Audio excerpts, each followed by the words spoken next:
কয়টা? 50টা? আচ্ছা,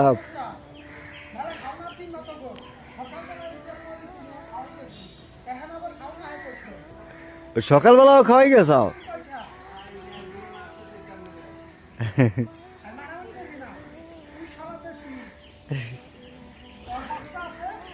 ও খাইবে বেশি।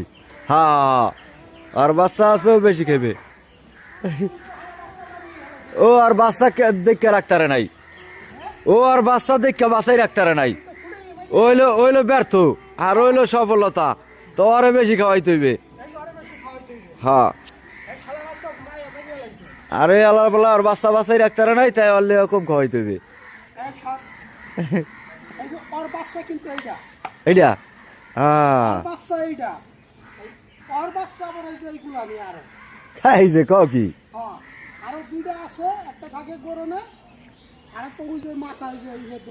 তার মানে এইটার দাদি হইলো ওই যে এইটা নানি নানি। হ্যাঁ হ্যাঁ,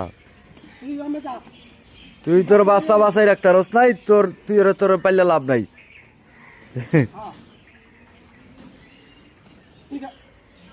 আমি ওরে সেদিনকার আমিও কইছি যে তুই তোর বাচ্চা যে বাচ্চাই রাখতারলি না, ক কারণটা কি? ঠিকই আছে। শরীরটা কি বাচ্চা নাই কিন্তু হ্যাঁ বিশ্বাস কর বন্ধু, সকালবেলা 2 ব্যাগকে খাওয়াই গিয়েছিল, তার বাচ্চা হয়েছে দুধ টানে, ওর শরীর ওর করতে এমন, কিন্তু এই শালা এখন খাওয়ান দেয় না। ওর মা মাশাআল্লাহ ভালো আছে, দুধও মোটামুটি আছে, ভরপুর পায়। হ্যাঁ, তুই কাগজ করে খা। ঠিক আছে দোস্ত, তোমার অনেক অনেক ধন্যবাদ যে তুমি ওদেরকে খাওয়াও, ওদের দেখশন নাও। ভালো, আল্লাহ তোমার মঙ্গল করুক। হ্যাঁ হ্যাঁ, ঠিক আছে বন্ধু, আমি এটা ফেসবুকে ছাড় মানে। হ্যাঁ, এটা হচ্ছে মধুমিতা বেকারির একজন ডিলারশিপ।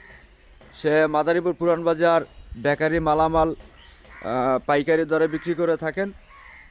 এই যে হচ্ছে আমার বন্ধুটা, এ খুব পশু প্রাণী মানে খুব ভালোবাসেন। প্রতিদিন সকালে বিকালে যখন মানে ওরাও টাইম সেটিং করা, ওরা দৌড়ে পড়ে